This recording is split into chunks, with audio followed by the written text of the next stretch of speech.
क्या आप जानते हैं, लंका की महारानी मंदोदरी रावण की पत्नी बनने से पहले भी किसी की पत्नी रह चुकी थीं? रुकिए, कहानी यहीं से दिलचस्प हो जाती है, क्योंकि ये सिर्फ एक विवाह की कथा नहीं, बल्कि भाग्य, श्राप, युद्ध और नियति के ऐसे रहस्यों से भरी दास्तान है जो रामायण के पर्दे के पीछे छिपी रही। मंदोदरी का जन्म असुरों के महान वास्तुकार मय दानव और अप्सरा हेमा के घर हुआ था। वह केवल रूप में ही नहीं, बल्कि बुद्धि, नीति और धैर्य में भी अद्वितीय थीं। बचपन से ही उनमें एक अलौकिक शांति और तेज झलकता था। देवता भी उनके सौंदर्य और सौम्यता की चर्चा करते थे। लेकिन नियति ने उनके जीवन में एक ऐसा मोड़ लिखा था जिसकी कल्पना भी किसी ने नहीं की थी। यौवन आने पर मंदोदरी का विवाह हुआ एक पराक्रमी दानव योद्धा विद्युज्जीवा से। नाम से ही स्पष्ट है, उसकी वाणी बिजली जैसी तेज और युद्ध कौशल अग्नि जैसा प्रचंड था।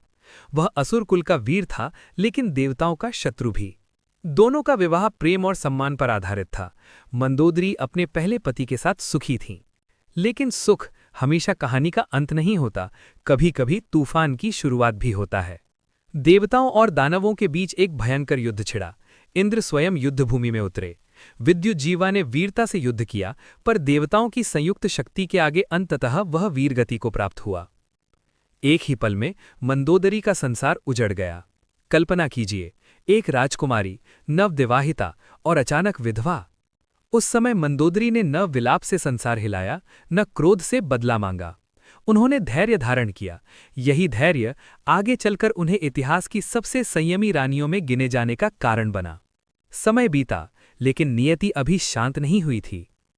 एक दिन लंका का स्वामी, 10 शीशों वाला महापराक्रमी रावण मय दानव के महल पहुंचा। उसने मंदोदरी को देखा और सिर्फ उनके सौंदर्य पर नहीं, उनकी बुद्धिमत्ता और गरिमा पर मोहित हो गया। रावण युद्ध कला का ज्ञाता था, वेदों का विद्वान था, लेकिन उसके जीवन में संतुलन लाने वाली शक्ति की कमी थी। मय दानव ने भविष्य भांप लिया।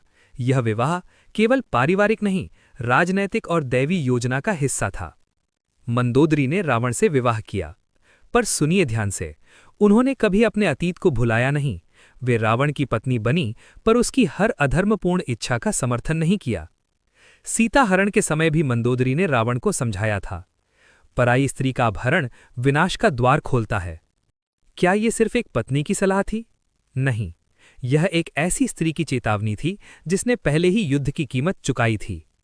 मंदोदरी की कहानी हमें यह बताती है कि वह केवल रावण की रानी नहीं थीं, वह एक वीरांगना की विधवा, एक असुर राजकुमारी, एक नीति की प्रतीक और धैर्य की मूर्ति थीं।